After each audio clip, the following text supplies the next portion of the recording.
The Philadelphia Eagles are the NFC East champions, but the Washington Commanders getting Terry McLaurin back puts them in danger. The barbershop is open and Tony Wiggins has a chair for you. He's ready with some real NFL talk. The local experts of Locked On bring their expertise, and Wiggy is ready with his clippers and shears. Sit down and enjoy. The new Locked On NFL starts now. Locked On Podcast Network. Your team every day. It is your team every day here on Locked On NFL. We thank you for making us your first listen. I am Tony Wiggins, the host of the Locked On NFL Barbershop, one of two Locked On NFL shows right here every single day. You can catch Tyler rolling early in the morning. I'm joined today. It's the middle of the week. That means David Harrison of Locked On Commanders is going to join us. Both credentialed members of the media, so we have our pulse on not only our local teams, but all of the teams around the National Football League, and we're going to use some clips from around the league, our network anyway, to give you the latest information, especially since these rosters have been trimmed down to 53. Reminder that we are, wherever you get your podcast, make sure you tap into that location so you do not miss an episode, whether you watch or listen. And I'm also letting you know that today's episode is brought to you by FanDuel. FanDuel football season is around the corner, and visit the FanDuel app today and start planning your futures bets right now. All right, I'm going to let you know the roadmap that David and I are going to go down. Late in the show today, we're going to talk about back where they began. Two players that have gone back to where they really made their name to help those teams try to make a playoff run. We'll get to that. The Eagles and Niners, we'll give you a trench report because one team is still trying to add maybe a veteran defensive end, and the other one's going to have a whole bunch of young dudes playing defensive line. We'll talk about those teams, especially since they're rivals. But we're going to begin the show talking about two teams that we know are rivals, and that is Washington and Dallas, and their position in the NFC East as they chase the Philadelphia Eagles. First and foremost, Dave, welcome to the show again, as always.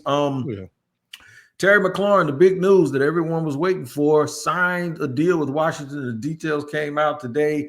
I'll let you take our folks through the contract details, what it means. Did Adam Peters buckle? Did Terry fold? What happened with the deal? Explain the details to us. You know, I mean, I got to get a hat tip first and foremost to David Aldridge. A lot of y'all out there know him from 2K. He's not just 2K. He's a very accomplished sports reporter, and Absolutely. He works out here in the DMV. And he wrote a column for The Athletic and sent a tweet out to publicize the column, and basically says the deal is done, so who cares about the details? And I totally get where DA is coming from. But the unfortunate part of this business is we all care about the details. The details matter at least a little bit. And for me, I'm not in Terry's pockets, right? Like I've long been saying, I hope Terry gets every penny he's asking for because, you know, I just want to see dudes achieve all their dreams. But I also understand that Adam Peters has a business to run.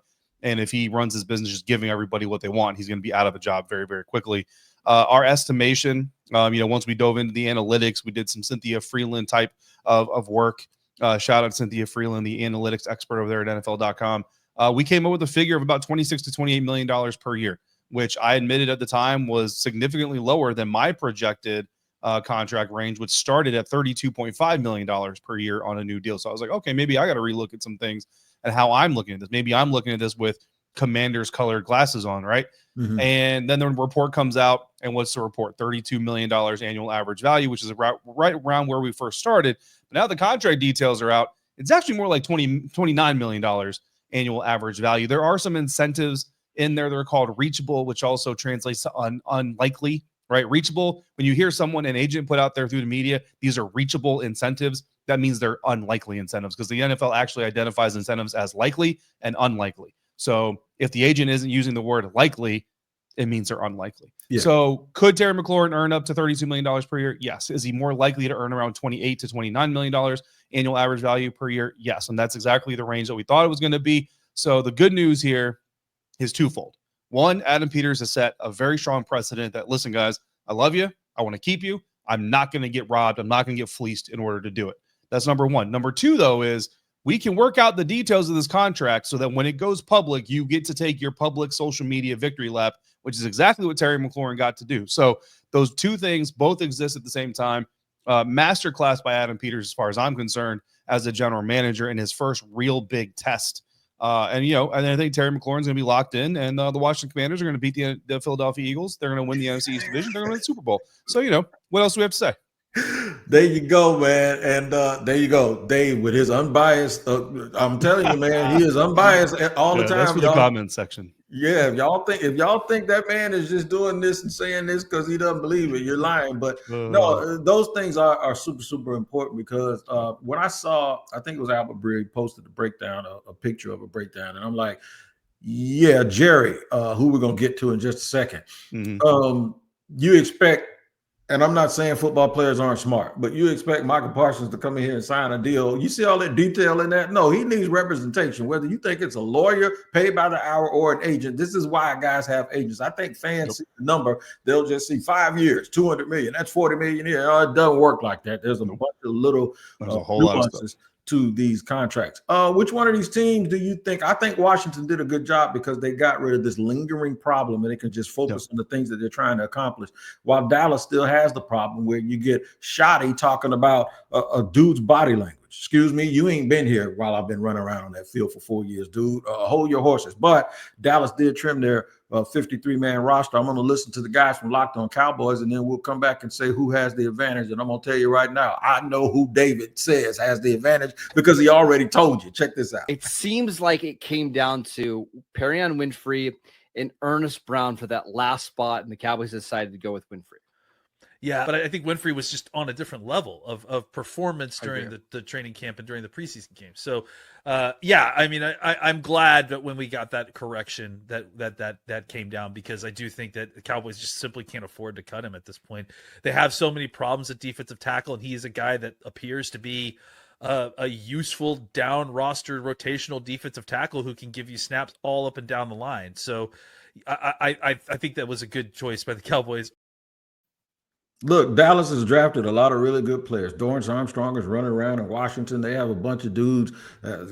Lawrence is out in Seattle. They've done a real good job at edge rusher. They haven't done so good at defensive tackle, and defensive tackles keep linebackers clean. And the linebacker we're going to talk about today is Michael Parsons, who's not there. Apparently, they got an issue with body language. I think he has an issue with their money language. Who do you think has the advantage going in? We're a week away from the season, David, Washington or Dallas? I mean, you have to point at Washington right now, right? And it's really not a matter of like who has a more talented roster and all this stuff. You can go position by position, but it's just a matter of organizational health. You know what I mean? And if you go back 2 years, obviously the Washington Commanders are not going to be competing in this conversation. But the thing about the Dallas Cowboys of modern times is they're in a constant state of unrest. Like there's just always this feeling of unease around the Dallas Cowboys franchise, whether it's the future of the quarterback or the status of the run game or the status of the coach or the defense or this star or that star, DeMarcus Lawrence leaving. Like there's just things can never be easy in Dallas right now. And I think that's really kind of the biggest thing, right? And people can talk about it's not a distraction, it's not this, but listen, when that unease is coming from your front office and is coming from the top of the organization, it trickles down, man, and it has an effect. And people come to work and they just kind of feel that restlessness in the organization. That's why, like, as much as we've kind of down talked Mike McCarthy over the years, and I've certainly had my fair share of being a part of that, I think that sometimes we can lose sight of how hard it can be to navigate these types of waters. And like when a coach kind of lets it seem like the football operations are separate from all that stuff, it actually is really, it's a credit to the coach for being able to create that vision that, to the outside world, like, oh, all this craziness going on over here doesn't impact what's going on in the field, because it does. You know what I mean? And I think Ron Rivera is a prime example of that. Like Ron made a lot of bad decisions in Washington, did a lot of bad things in Washington, but I'll tell you what, man, that dude will never get enough credit for having to navigate the waters he had to navigate running this organization for the years that he had to. Doesn't excuse the failures, don't get me wrong, right? But it's where people deserve credit. So for the Dallas Cowboys, man, they'd be a lot better if they could just get out of their own way sometimes. And when I say they, I'm talking about Jerry Jones and that front office. Oh, yeah, they ain't going to do that. They're just going to land a helicopter right down in the middle of practice and draw even more attention to themselves. The team that we discussed, the Philadelphia Eagles, well, they're still trying to add little pieces. 3 trades in 24 hours for Howie Roseman. And Lou DiBiase thinks that they need to do something else. Also, Washington made a trade with the 49ers. We'll talk about them and Brian Robinson Jr.'s impact on that team when we continue here on Locked On NFL.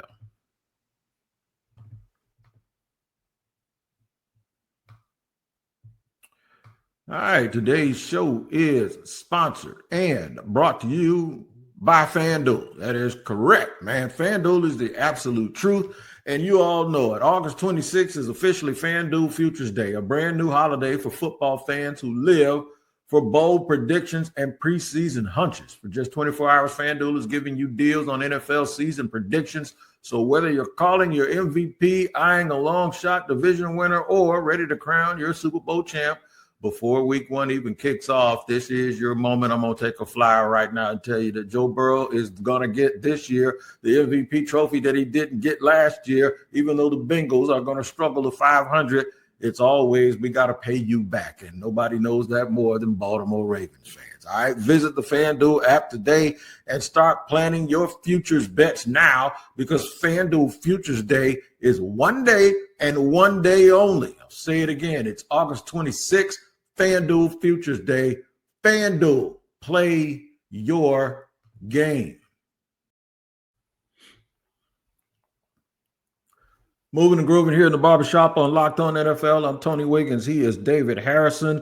The cuts have happened, the cut downs, but it's still fluid because 2 or 3 guys are going to move around. The initial 53 is not usually the 53 that you see on game week. So you're seeing a lot of that movement as we speak.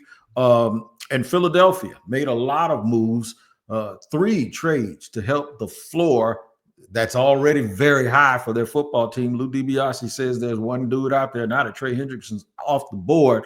There's somebody out there that might be really, really good, still very useful, and can help them replace the veteran in Brandon Graham, who retired, and give them a presence that'll help them. Check this out. You know, honestly, I'm surprised that this player hasn't been talked about more, or at least connected to the Philadelphia Eagles. Zadarius Smith is a free agent still. The Eagles, I don't think, love their depth at the edge rusher position behind Nolan Smith and Jalix Hunt. Zadarius Smith had 9 sacks last year between his Cleveland Browns run and the Detroit Lions the second half of the year. I think he's an upgrade over both Azeez Ojulari and Josh Uche. The Eagles have till 4 p.m. today to get down to the 53-man roster. And, of course, it'll just be the initial 53. If they want to continue to work on that, upgrade this roster, I think Zadarius Smith's an interesting name to watch. Zadarius Smith is interesting. I'm going to make it even more interesting for you. His girlfriend is a female MC, a rapper, and I ain't telling Dave nothing, because we know Dave is a battle rapper, right? But Cash Doll is, I ain't going to let you live it down, dog. I'm sorry. Cash Doll, the rapper, is the girlfriend of Zadarius Smith, and she's from Detroit, where he played last year. I don't know if she wants him going to the Eagles, but if the Eagles up that money a little bit and tell Zadarius Smith, you can come give us 20 plays a game and you can win a championship, he might take it. That would be a good addition for them. Yeah, I think one of the reasons Zadarius Smith is a free agent still is I believe that he is looking for a multi-year deal from whatever team that he signs with. He doesn't want to just be this 1 year, pay to rent type of guy. He wants a little bit of a commitment from a team, and whether that's, a 3-year deal that's really a 1-year deal, we know how that kind of works out, or if it's, a 3-year deal that's really a 2-year deal, whatever it turns out to be. But you see, the Washington Commanders signed Von Miller to a true blue 1-year deal. And I thought, I had some Commanders fans asking me who they should go after as pass rusher. I had Zadarius Smith on top of Von Miller just because I felt like there was maybe just a little bit of juice, a little bit more juice, I should say, left in the tank. But, obviously I'll take Von Miller. And I think if the Eagles took Zadarius Smith and got him to come in, whether it's a 1-year deal or a multi-year deal that's really a 1-year deal, I think it'd be a great move for them, because we've talked about, how much is this offseason on paper looking like Washington and Dallas catching up to Philly, and how much of this is real. And I think if there's any catch up to the Philadelphia Eagles by either of these teams, and even the New York Giants, some of it is going to come from the losses that they've had on their defensive side of the ball. Especially Even a guy like Darius Slay, I know they got Quinion, they got Cooper, they have some good young DBs, but I think, again, we can't underestimate the value of leadership and of experience. And when it does hit the fan, if it does, like every team goes through adversity every single season. There's really rarely ever a year where a team just doesn't face adversity. So if that secondary is what faces adversity in Philly, who's going to be that lead dog in the locker room, in the meeting rooms, that gets that group back on the right track? Darius Slay is no longer there. Are these young guys going to be able to do that? That's obviously going to be a question. But yeah, Zadarius would be, I think, a great addition for any team. But the Eagles, given what they've lost and considering that, we're almost in September, you're probably going to get them fairly cheap, I think it'd be a smart move. Yep. So the dynamic with Philadelphia is this: Quinion Mitchell and Cooper DeJean were the most talented guys in the secondary last year. But now you're asking them to do to be the most talented guys and to be the leaders, because anybody else that comes in now, the talent always takes a hierarchy. But here's the thing. They took that last year. Now you have to replace guy like Darius Slay and CJ Gardner-Johnson, guys who, while they used to be really, really talented, are now older. And all they got to do now, or all they had to do last year, was let the other guys be really talented and be the floor of your secondary. So I would rather have them be the floor than some new rookie who thinks he's super, super talented, but doesn't have the navigation system that those guys have. All of that stuff is important. A team that we are used to seeing sort of at the top, probably we think this more than not, because it seems like the 49ers have been in the playoffs for the last 8 years. They actually haven't. They've only been half the time, right? This year's going to be a little bit different for them. They have 3 rookies that they expected to possibly be starters by the middle of the year. They had an undrafted free agent make the roster too. So that's 4 guys that they're going to depend on. I want to talk about them on defense and what somebody like Brian Thomas Jr. can add to the offense.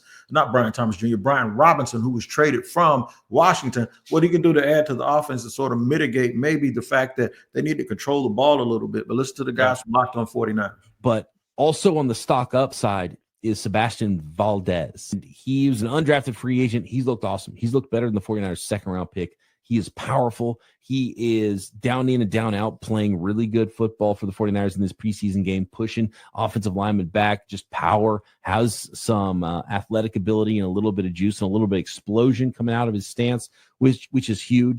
I don't think Valdez is going to be starting in week 1 necessarily, but I think that guy has to have earned a roster spot for the San Francisco 49ers. So the Niners are very familiar with late round picks that play well, but not for them, against them.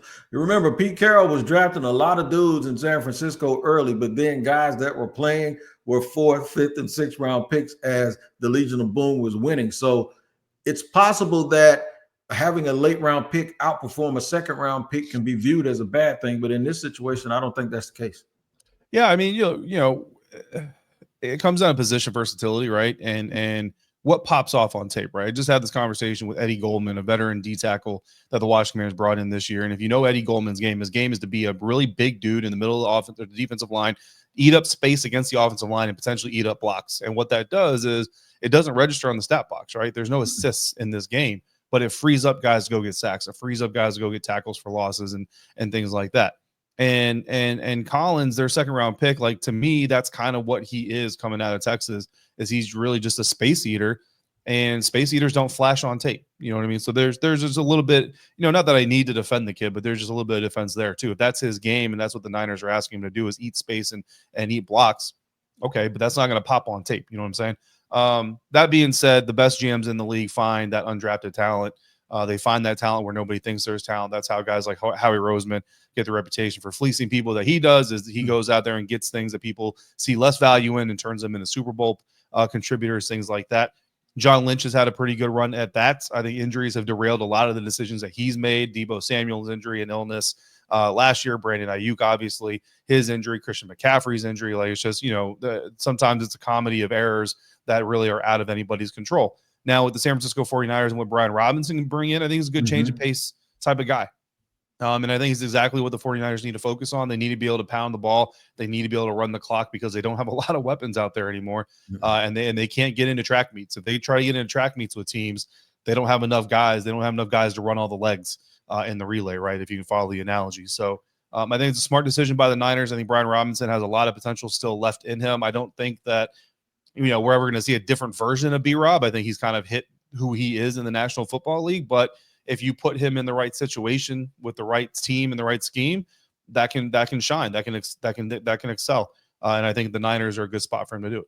They actually played bully ball a couple of years ago against Philly and like smacked Philly all around the yard, man. And coming out with the boom box, they lost that element, especially with McCaffrey battling injuries. I think Brian Robinson gives them a little bit of that back. All right, we're going to talk about, speaking of back, there's a couple of guys that are back where they started. Adam Thielen, out of necessity, and Jordan Poyer poking his head around up in Orchard Park. Yep, that's right. Back with the Bills in a different capacity. We'll discuss that and the importance of those players in just a second here on Locked On NFL.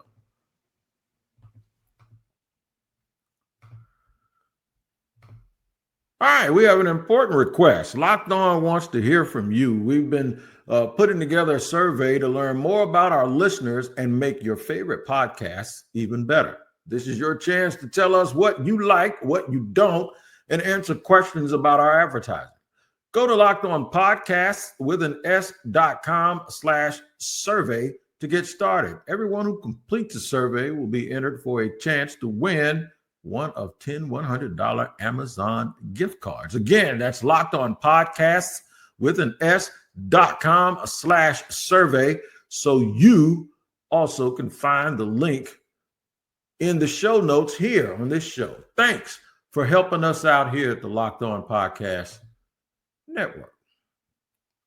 And today's show is sponsored and brought to you and presented by Yahoo Fantasy. The NFL season is right around the corner, and you can feel the buzz because of all of these cuts going on. Fantasy football season is here, and everyone's researching, drafting, and building their championship squads. If you haven't joined the league yet, now is the time, and it's all happening on Yahoo Fantasy. I would be anywhere else except Yahoo Fantasy because this year I'm playing fantasy football on Yahoo Fantasy for the 20th time, and you should too, whether you're a first-timer or a veteran creating your millionth league. Yahoo Fantasy is loaded with fun ways to compete and brand new features that make the game even better. With the season kickoff on September 4th, now is the time to start playing Yahoo Fantasy Football, which offers so many fun ways to compete. You want more ways to play? Try the brand new Yahoo Fantasy Guillotine League mode, where the lowest score each week gets eliminated, weekly elimination, until one team is left standing. You want to play inside or instantly with friends? Try the new Draft with Friends mode. Prefer the classics? Get your crew together and go head-to-head in a private league. No crew, no problem. Join a public league, the easiest way to play. The NFL season kicks off on September 4th, so don't wait. Start your league now. Draft now at yahoofantasy.com/lockedonnfl. That's yahoofantasy.com/lockedonnfl. All right, rolling along here. Want to talk about a couple of teams that have some aspirations, the Minnesota Vikings and the Buffalo Bills. Minnesota has a good receiving core. They don't know about the rookie quarterback, but obviously Justin Jefferson is there. They're going to have Addison, the receiver that they have, a really, really good number 2, is going to face a suspension, is going to miss some games because of the league's policies. And they had a guy get hurt who they really, really were real high on, in fact, as their third receiver last year. And it led them to have to go out and get somebody that we'll tell you about in just a second. Naylor has a jammed hand is the only thing we've ever heard about it. But he's week to week. And O'Connell didn't say the nature of the injury, if it's something dislocated or fractured or, strained or whatever. That could mean that he is in jeopardy of missing week 1. And that means that your wide receiver group would probably be in 11 personnel, Jefferson, Ty Felton, Lucky Jackson. That is not a group that is inspiring.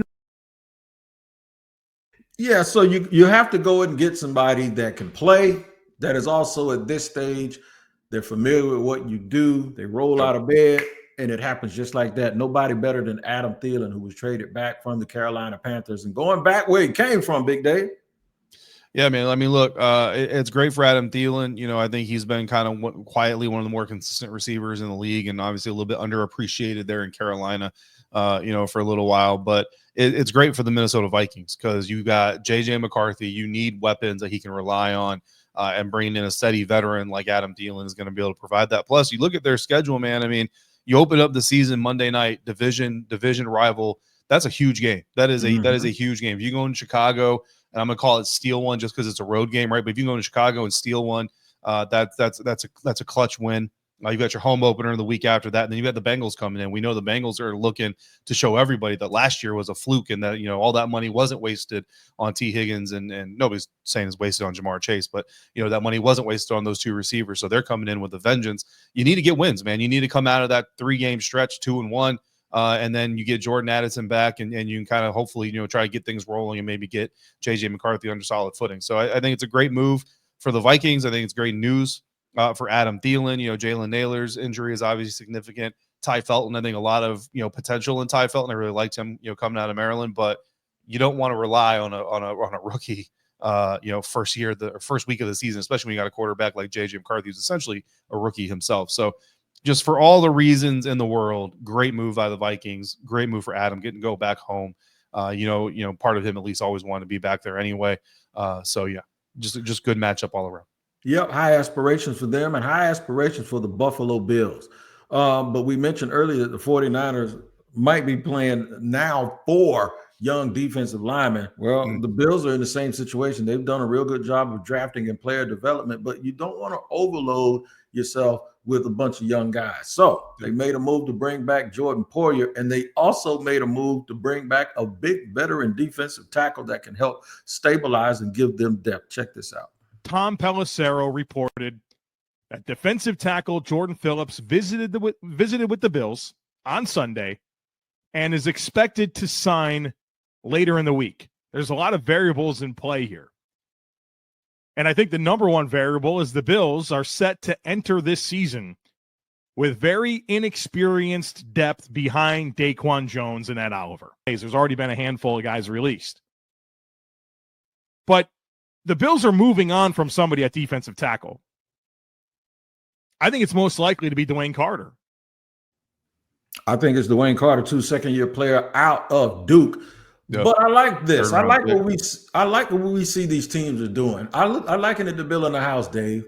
You build a house, you let the house settle, and once you realize your foundation is set and everything is sound, you just start taking caulk and going and you caulk everything and you close everything up and seal it up. Good teams have the luxury of doing that. This seems like Jordan Phillips as well as Jordan Poyer are just little things to tighten everything up before we go and start playing for real. Yeah, I mean, look, what are they saying? Remember the Titans, right? Attitude reflects leadership, and coaching matters. That's another cliche that goes with it. But player-to-player leadership matters too. And Jordan Phillips is going to bring an element of that. Jordan Poyer is going to bring that to the safety room. You got the cornerbacks in there. I mean, I haven't watched all of Hard Knocks. I'll just be completely transparent, right? But at least early on there, you see Tre'Davious White, not only trying to kind of revive his career and get things back on track, but also being a young, mentor to a younger DB who unfortunately has to go through his own trials and tribulations right now. But then you look at that safety room, you got Cole Bishop, young guy. You got Taylor Rapp, who's not the youngest guy in the world, but he's also not the oldest guy in the world. And certainly he's got some development he could do. DeMar Hamlin's been around for a little bit, but I don't know. I don't cover the Bills, but I've never really heard of DeMar Hamlin being a out and out like leader, mentor type of player. Right. And then you got Jordan Hancock, a young safety. So bringing in Jordan Poyer, whether he ends up on the field a lot or at all, or just a little bit, bottom line is in that meeting room, he's going to be able to give those guys an angle on how to prepare for games. On the practice field, he's going to be able to push people and teach these young guys how to take care of their bodies. So it's a great move outside the lines in the locker room that'll have effects on the field, even if they're not on the field themselves. Yeah, and you know what? It's hard for teams or people that cover or fans that root for teams that aren't good to understand how those little things matter. But those little things are the difference between losing an AFC championship game and sitting over there sad and winning that game. I think we have to understand that it's just those little things that matter. Little things matter too in fantasy football. We mentioned Yahoo Fantasy earlier. And now to take your fantasy skills to another level right before the season starts, you need to check out the Locked On Fantasy Football podcast with Vinny Iyer and Michelle Majuk. Because the bottom line is whatever you do now is going to lead you later on. If you don't get it done now, it's going to show up probably week 7 or week 8. You ain't going to have no way to make your team better. So make sure you check that out on the Locked On Podcast Network or wherever you get your podcast. Another thing I want to remind you all of is the newsletter. On LockedOnPodcast.com, there's a newsletter that we generate here. And they do a really, really good job. And it gives you something to read if you're in the airport or whatever, man. And it'll also make you a smarter fan. So make sure you check that out. Also on LockedOnPodcast.com. Check Dave out on Locked On Commanders. They got a lot of stuff going on. I'll be here, and Tyler Rowland will be here tomorrow with another edition of the Madman Show, waking you up like a double shot of espresso. The season is getting close, and we're going to be here every step of the way on the Locked On Podcast Network to help guide you through. Until then, you guys take care. We'll see you later.